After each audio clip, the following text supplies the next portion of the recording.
Folks, we are back here with our joint hearing on education and finance testimony from really broad swath of the field. It is 10:25 a.m. and very grateful to Amy Miner for joining us today and taking the time out of your workday to do that. Amy, thank you. We're actually going to do joint testimony. Is it okay? Yes, I'm so sorry you told me that already and I forgot. Chelsea, thank you for sitting in the chair. And I will try to not block Amy. You're not there. For the record, Chelsea Myers. I am the new executive director at the Vermont Superintendents Association. For those of you who do not know me, I have a background in educational neuroscience research, education policy, and classroom teaching, and have been with the association for about 6.5 years. And I'll introduce my colleague, Amy, or I'll let Amy introduce herself. Thanks, Chelsea. For the record, my name is Amy Miner. I currently serve as the president for the Vermont Superintendents Association. I also previously was a high school science teacher. I served as an assistant principal for 5 years, a high school principal for 10 years, and now I am in my 9th year as a superintendent. Thank you for having me today. And before we get started, I wanted to answer, someone on this side of the table asked about unfunded mandates. I was over there, I couldn't see who asked it.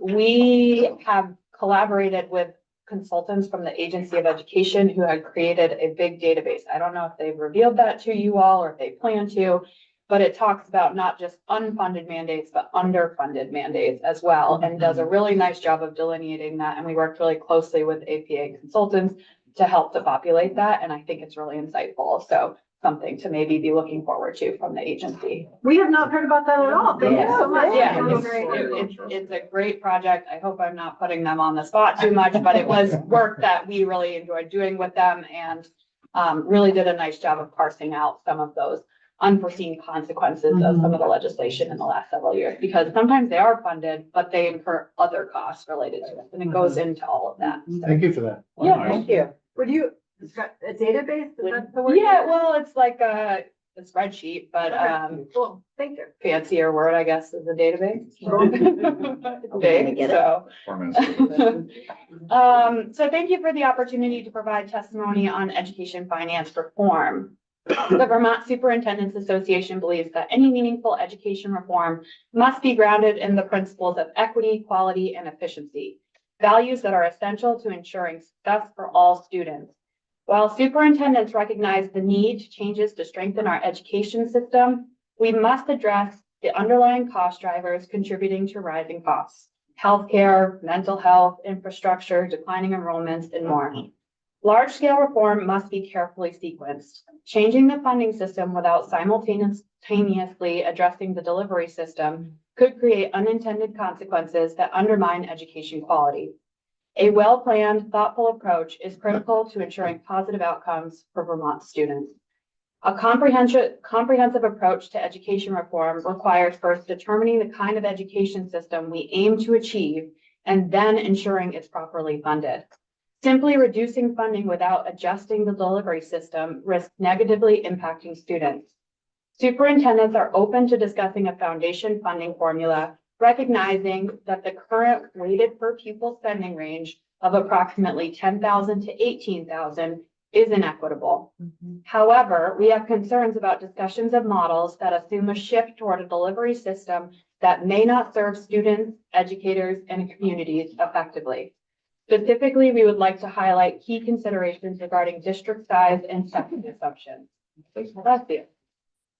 While Vermont must continue to explore ways to improve efficiency, including reducing the number of districts, we have questions about the rationale behind using the existing superintendent regional meeting structure as the basis for the proposed 5-district model. These regions were established by superintendents for the purpose of monthly meetings, not as a framework for an optimal statewide education system. Last week, we provided House Education Committee with research and Vermont-specific context regarding instructional scale. The Agency of Education has stated that their funding proposal is contingent on the 5-district model and subsequently their projected cost savings. We have important questions about why this particular structure was chosen. Could the model be adjusted to account for other governance structures? How will these 5-district offices be staffed and structured? And what cost savings does this represent, if any? What evidence supports this model in terms of educational quality and efficiency? Some research suggests that the optimal district size for balancing both cost efficiency and educational quality falls within the range of 2,000 to 4,000 students. That's particularly evident in rural communities. The proposed 5-district model could create districts significantly larger than this, raising concerns about diseconomies of scale, which in research seem to show up around 10,000 to 15,000 students. By comparison, the Picus and Auden report model based their model on a district size of 3,900. It is important to ensure that any restructuring enhances both efficiency and student outcomes. While district scale is undoubtedly part of the equation, it is not nearly representative of the full scope of the cost drivers that Vermont is facing. Any talk to, and I quote, right size the delivery system should ask the questions, what are the benefits to students and what are we risking for Vermont's communities? And with that, I'll pass it to Amy, who will talk about some of the staffing and system assumptions that go into modeling for a foundation formula. You're muted, Amy. I apologize. Clearly, it's my first Zoom.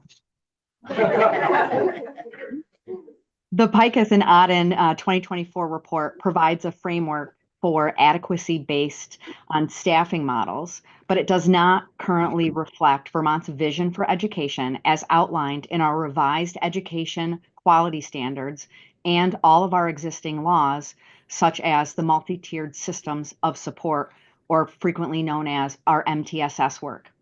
Policymakers should be cautious about adopting a formula that is not aligned with Vermont's current educational landscape or long-term goals.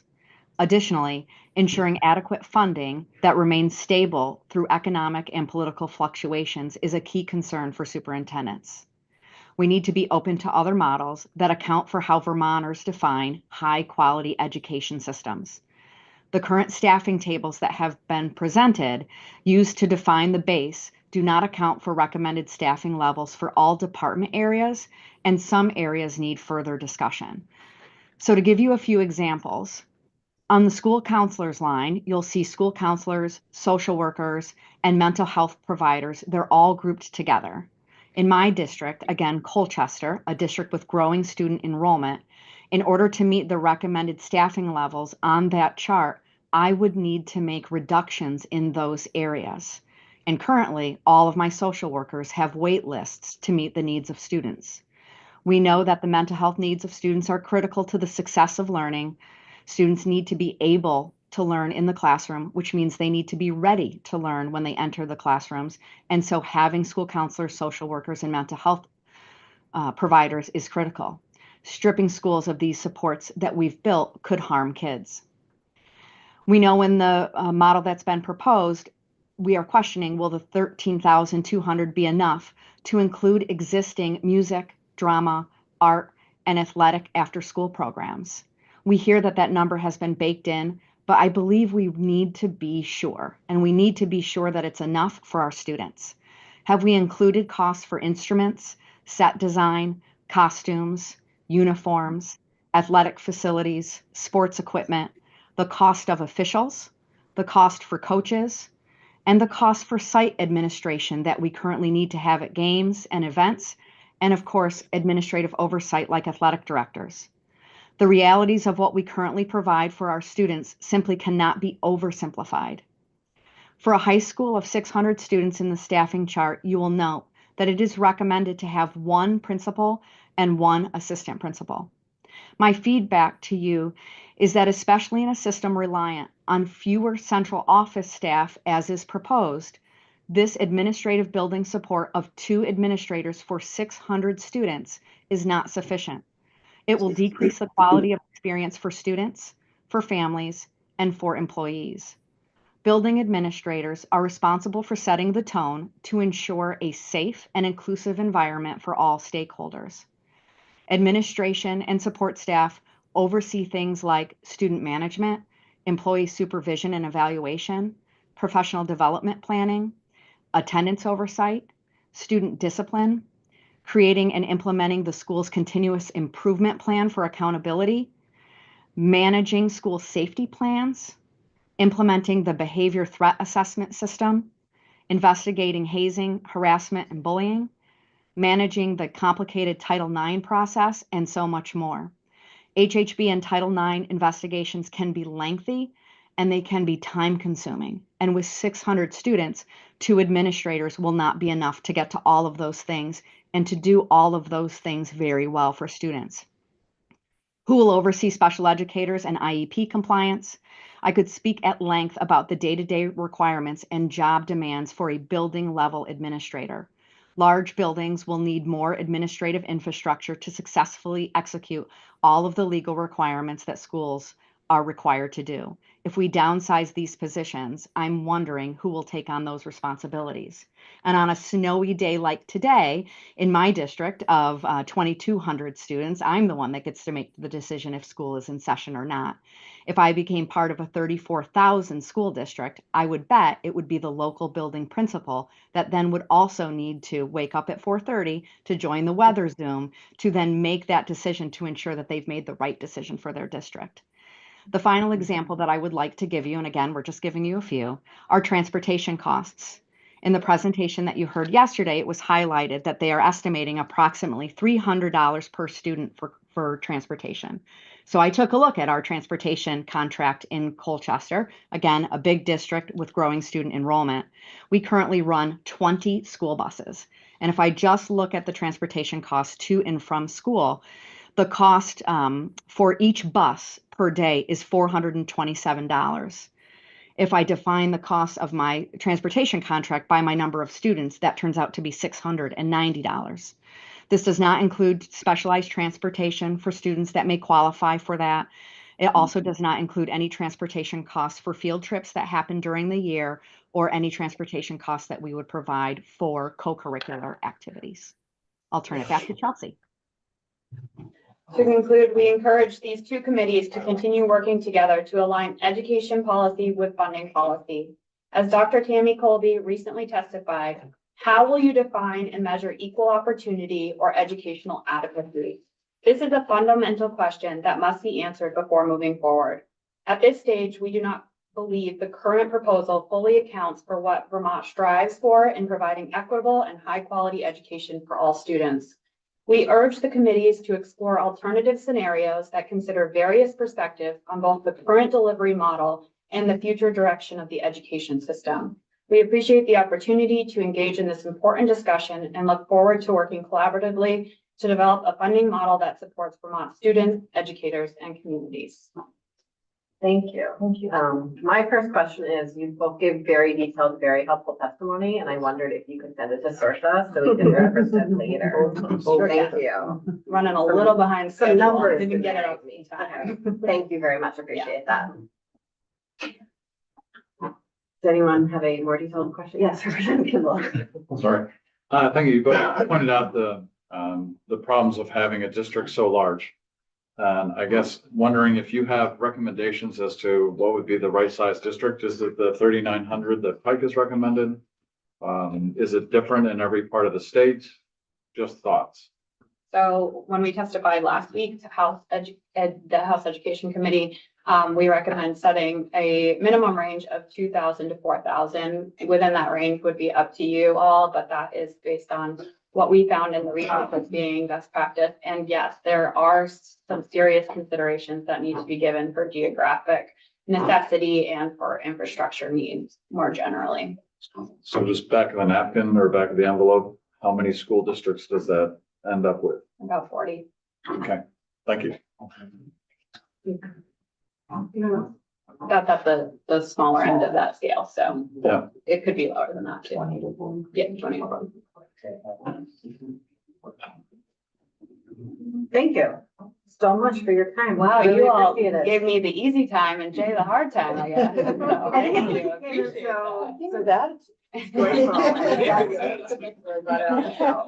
That's true. And you shared a lot of really helpful Yeah. testimony last Friday in the education committee. You've That got a lot. the things has helped. Mhm. And I know that I've reviewed your testimony from Yeah. House Education last week, and I hope other members of Ways and Means will do that in their own time. I'm just gonna keep you both here a little longer and give you some more airtime. Amy, I'm wondering if, the snow day example was a very good one that I had not thought of in a larger district. Do you have any other, having not been a school administrator, any other administrative decisions or roles you think that would be, even in larger districts, still have to be up to the local school level administrators as opposed to district level administrators? Does that make sense? It does. I think I'd want to think about that a little bit. One of the things that comes to mind is managing kind of the culture and your climate of your school. Specifically, sometimes there may be a incident that happens in your school that requires building level admin to enact a new program or do an all school assembly or specific communication to families around like an incident that occurs, could be a student related incident or could be a school safety situation. And so that would be very specific to that region. If we were in the unfortunate situation where a couple years ago, we had a grenade come to school. And so that became a very local decision. And you want local administrators, local law enforcement, that relationship is critical in making quick, time-sensitive decisions that are right for your community. In Colchester, we're really lucky. We have our own police department. And so that relationship is really strong. If I were a superintendent, I might then need to work with multiple agencies. And so that would be additional layers of relationships that I need to build in order to make strong decisions on the fly, especially when you're making a decision around student safety, a potential threat that might be made against a school building. So I think that would be one of the areas. The other area I think I'm constantly thinking about is situations connected to student relationships or incidents that we might have at sporting events. There's been some times where we have had really tough interactions, either players to players or spectators to spectators, or even spectators to students. And that might require a significant response locally versus a district-wide response. So those are two that come to mind. Thank you. Becky, hello. The transportation piece is just a really helpful real world comparison of, the ideal versus the reality and how you bridge the gap between the two. I'm wondering if you have any other specifics like that or suggestions of specifics that maybe we should be asking our districts to try to understand. It hinges on knowing exactly what APA's assumptions are. One of my concerns, you raised it a little bit, is trying to parse out what their assumptions are around all of the non-core academic things, athletics, clubs, extracurriculars, pretty robust opportunities that exist in a lot of our schools right now. I have no idea what those equate to on a dollar basis for students or FTE or what, and how that compares with APA or even what we need to ask to be able to get a better sense of that, so that we know really what we're looking at. Yeah, I think that's a great question, Erin, and that's something that's on my mind as well. As a working in superintendent, I've tried to watch lots of testimony. Yeah. And so through that process, don't consider myself kind of an expert on what they have baked into the 13.2, but we've heard things like maintenance personnel and food service personnel. And for me, I'm a numbers person, so I want to do some specific modeling to be able to give you a sense of, okay, we have a $60 million school budget, and this is what our staffing looks like.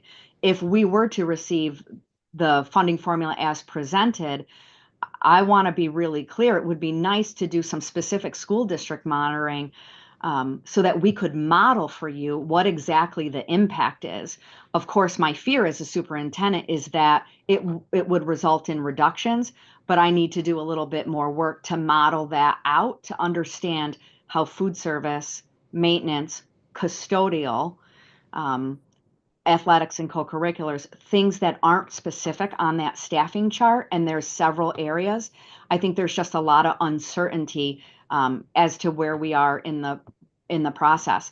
The other component that I didn't share connected to transportation is that specialized transportation cost is really large. In Colchester, we do use a small amount of cabs specifically to assist us to transport students who identify as homeless. We are bringing students to Colchester schools who once were in Colchester, but they're now homeless in another town. The McKinney-Vento law allows them to still attend our school, which is fantastic.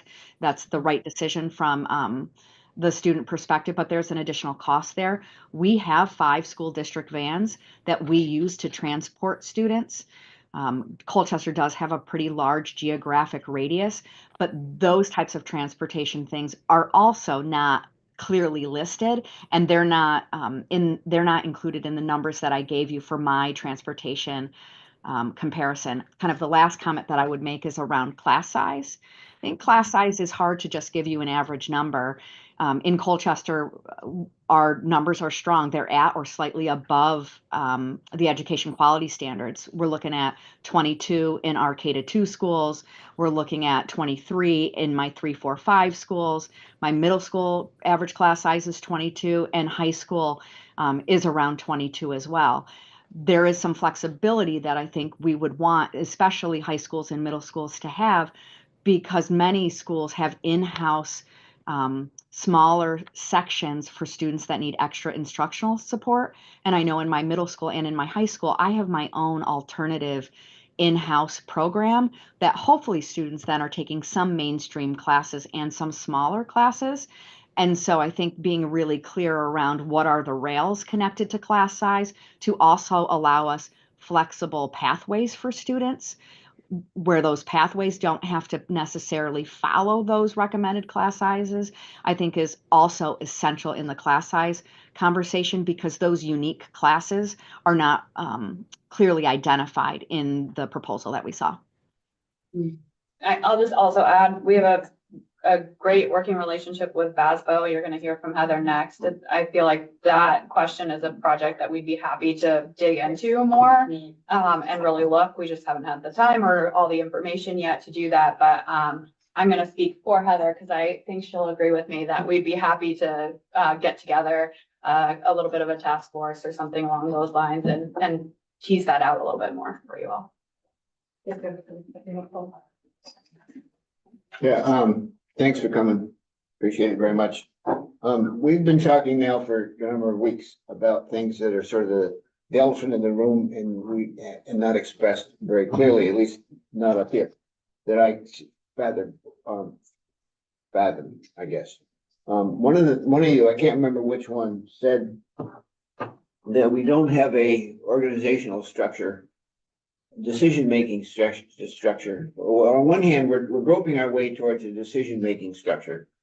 And on the other hand, the administration has suggested very strongly that what we really need to do is cut costs. Yeah.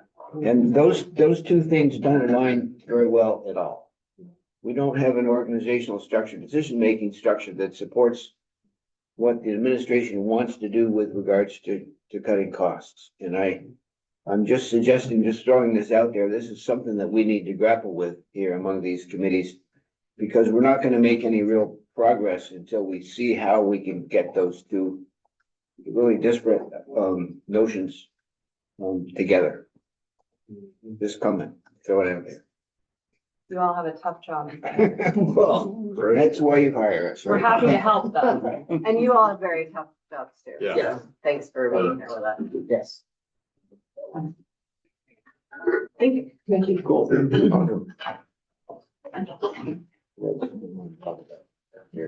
Heather, I believe you are.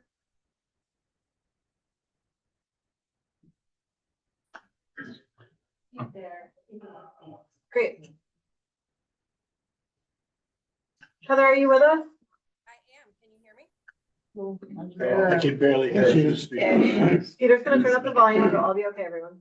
All right, how about if I get really close to the computer? Is that any better? You don't even have to do it, we can just turn up the volume on our end, Heather.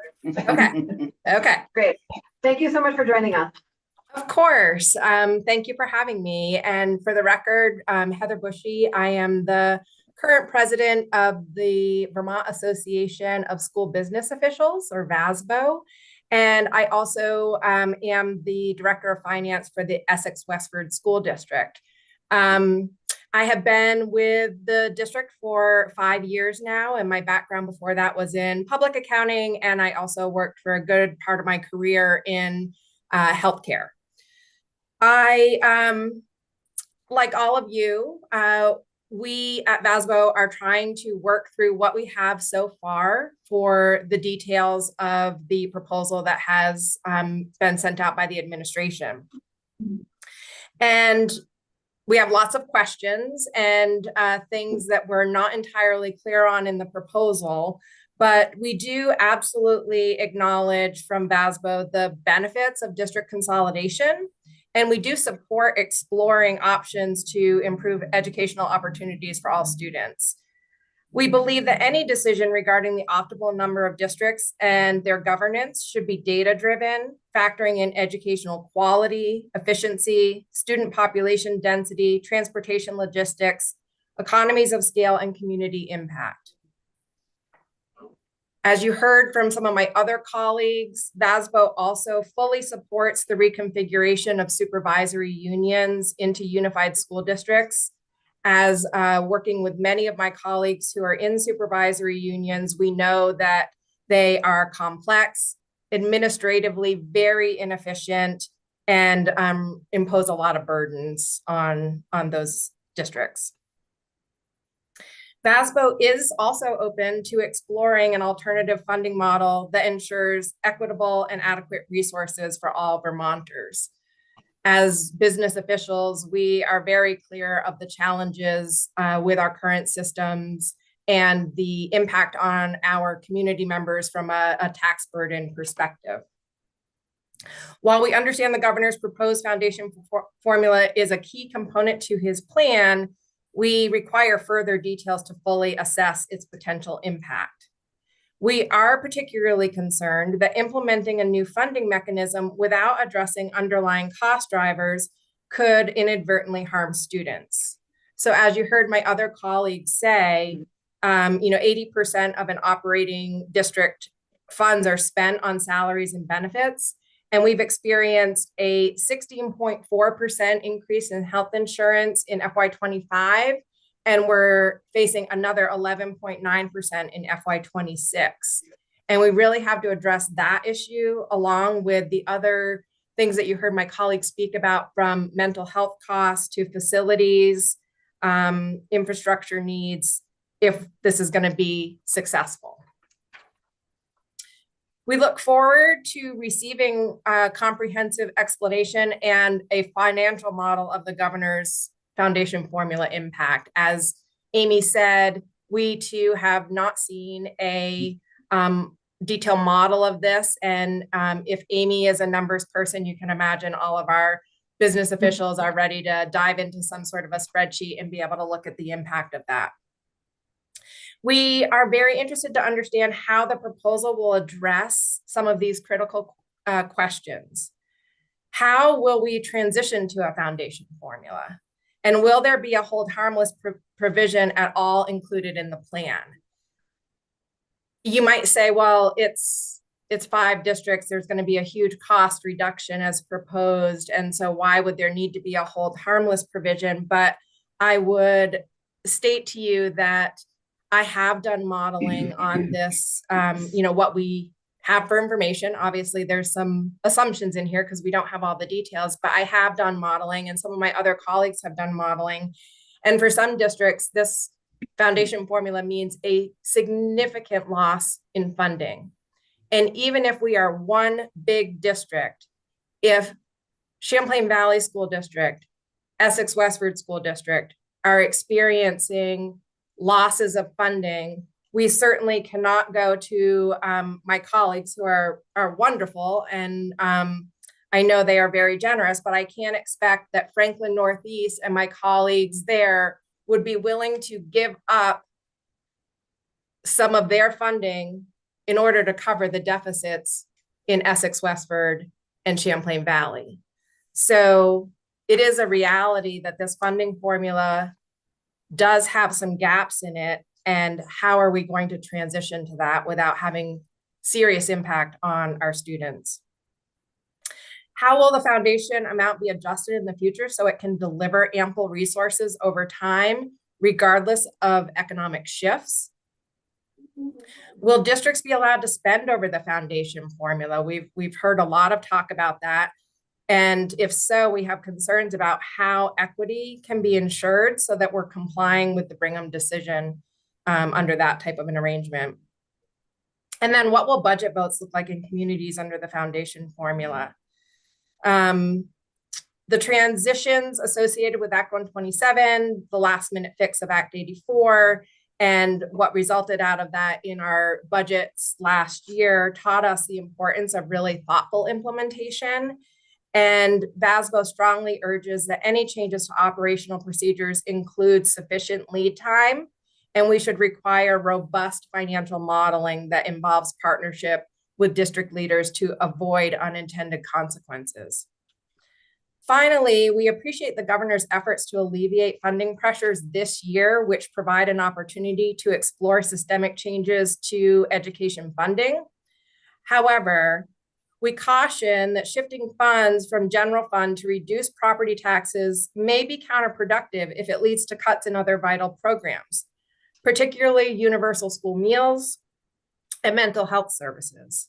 Such reductions will just exacerbate the challenges that schools and students are facing on a daily basis. Thank you for the opportunity to speak with you today, and I welcome any questions that you may have. Thank you.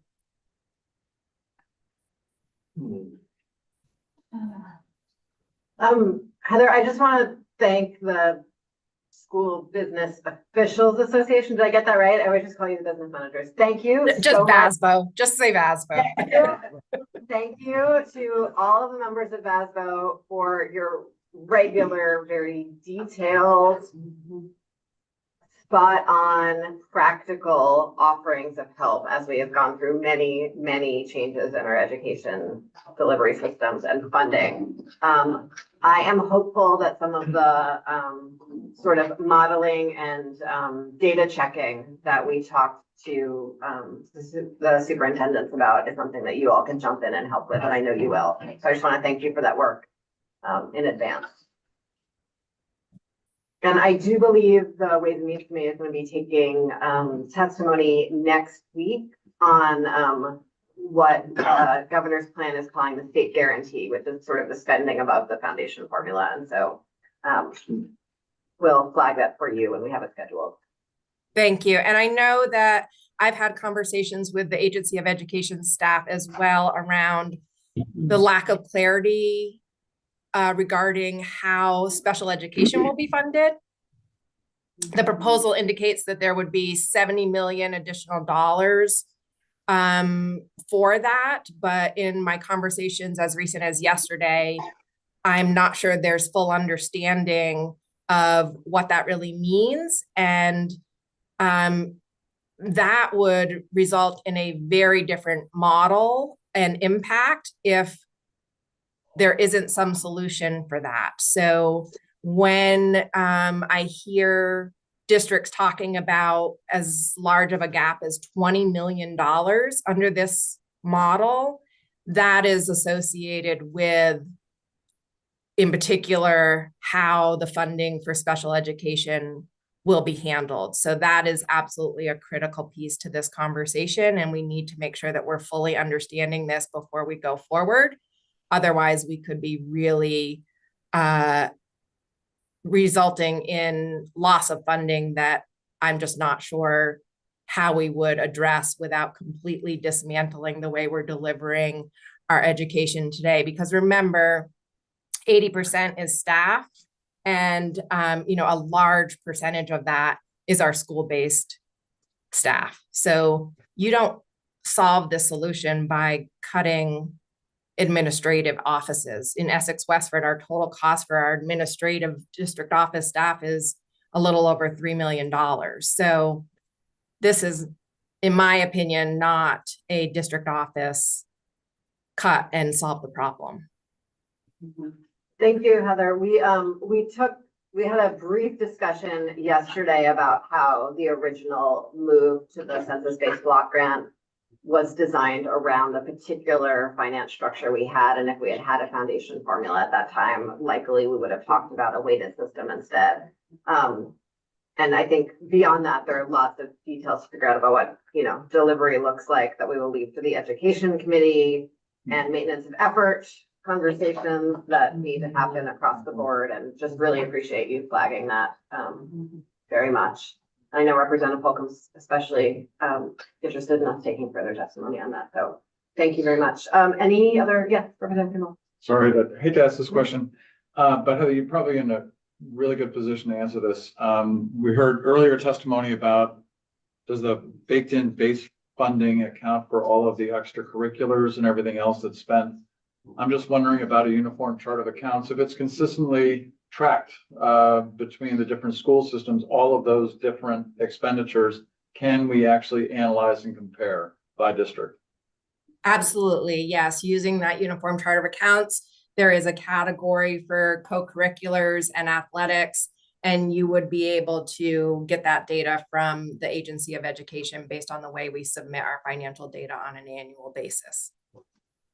Is the uniform chart of accounts 100% implemented across the school districts at this point?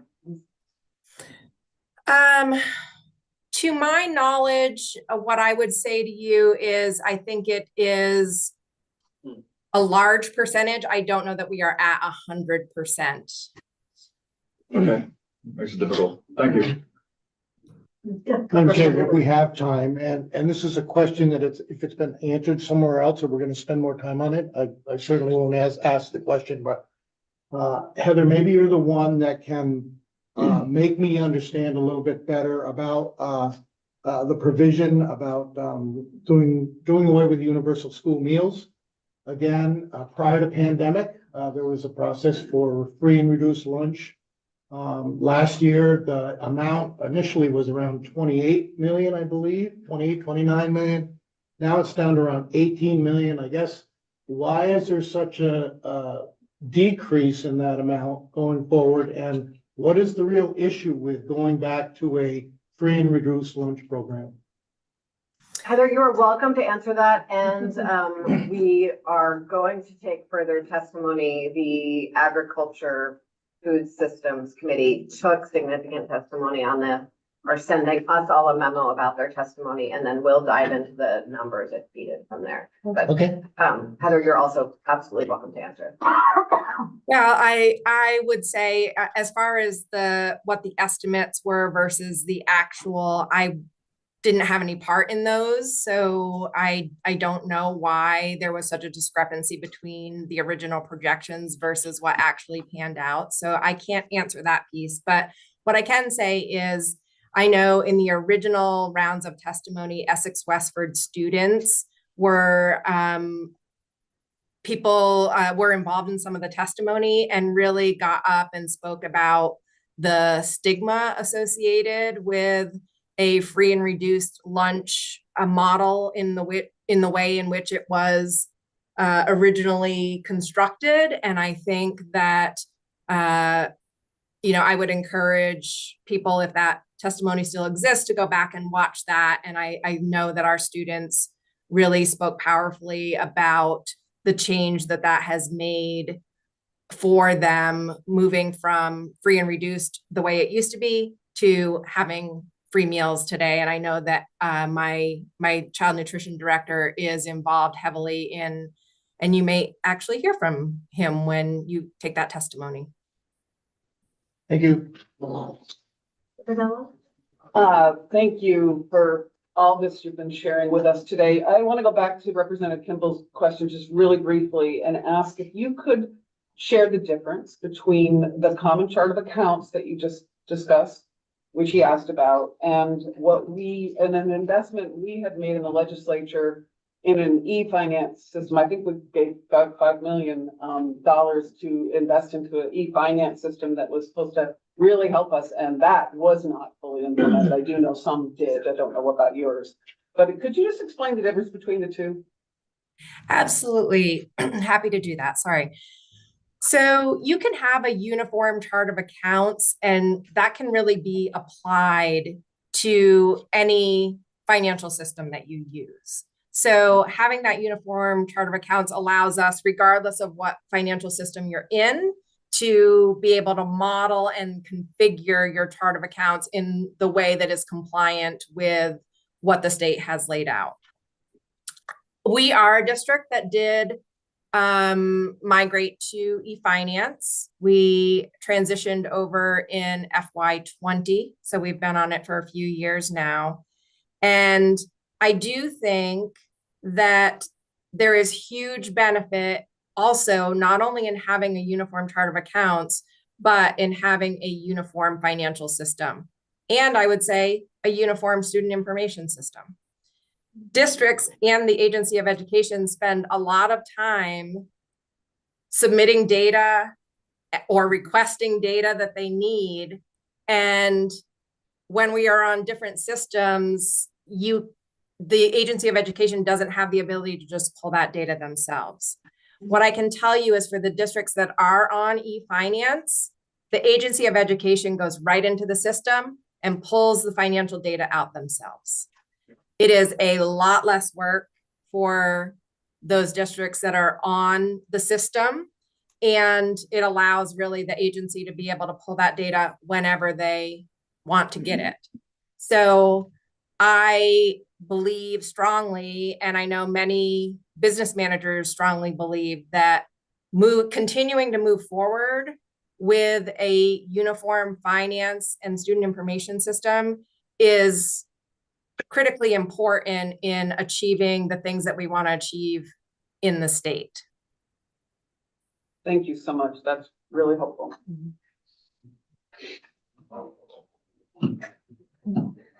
Thank you, Heather. Absolutely. This is our final witness. No. Thank you very much, everyone, for being here at this joint hearing. We are